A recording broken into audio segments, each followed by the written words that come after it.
Hi hello नमस्कार माझ्या सर्व शेतकरी मित्रांचे हार्दिक हार्दिक स्वागत. तर मित्रांनो, आपण आज आलेलो आहे आपल्या या मकाच्या प्लॉटमध्ये. तर बघूया आपण आपल्या मकाच्या संदर्भात आपण कोणत्या प्रकारचा वाण केला होता आणि काय परिस्थिती आहे आपल्या त्या मकाची. तर चला, मी घेऊन जातोय तुम्हाला आपल्या या मकाच्या प्लॉटमध्ये.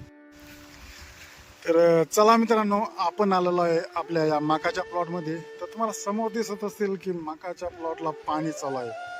मित्रांनो, पावसाळा सुरू साधारणतः 2 महिने संपून गेलेत. आज जून आणि जुलै संपला आहे, तरीही पाऊस नाही आहे आपल्याला.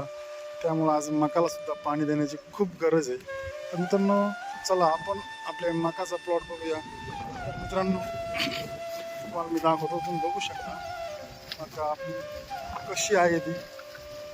तर मित्रांनो, आपण ही मका जी आहे ॲडव्हान्टा 751 जातीची मकाचं वाण आपण निवडलेलं होतं. तर मित्रांनो, आपण आपल्या शेतामध्ये पहिल्यांदाच मका करतो, त्यामुळं काय खास जास्त अनुभव या पिकाचा आपल्याला नाही आहे. तर मित्रांनो बघा, तुम्ही बघू शकता की चांगल्या प्रकारे कणस लागलेत बघा. 1 2 प्रत्येक मकाच्या एका झाडाला 2-2 कणस आहेत या ठिकाणी. साहजिकच आहे, एवढे चांगल्या प्रकारे जर कणस असेल तर हे बघा, काही ठिकाणी 3 दिसत, 1 2 आणि ह्या ठिकाणी 3. तर साहजिकच आहे, उत्पन्न ही चांगली देत असावी.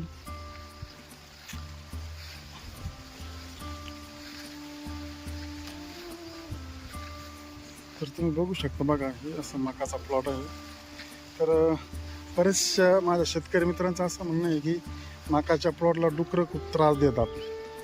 पण मित्रांनो, आत्तापर्यंत तरी कोणत्याही प्रकारचा डुकराचा त्रास या ठिकाणी आम्हाला झालेला नाही आहे. आणि त्या प्लॉटच्या साईडनं सुद्धा कोणत्याही प्रकारचं आम्ही करंट यंत्र जे म्हणतात आपण त्याला, ते बसवलेलं नाही आहे. बघा, तुम्ही बघू शकता.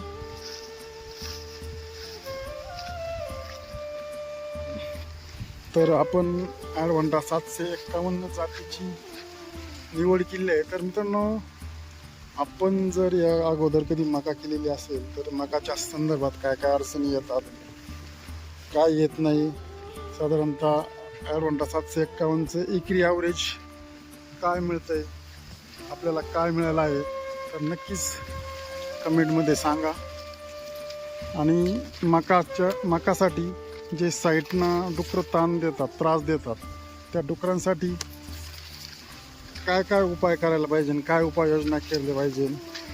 तर नक्की आपल्याकडे जर काही सजेशन असेल, आपल्याकडे काही उपाय असेल, काही पर्याय असतील, तर नक्कीच कमेंटमध्ये मित्रांनी सांगावं अशी माझी इच्छा आहे.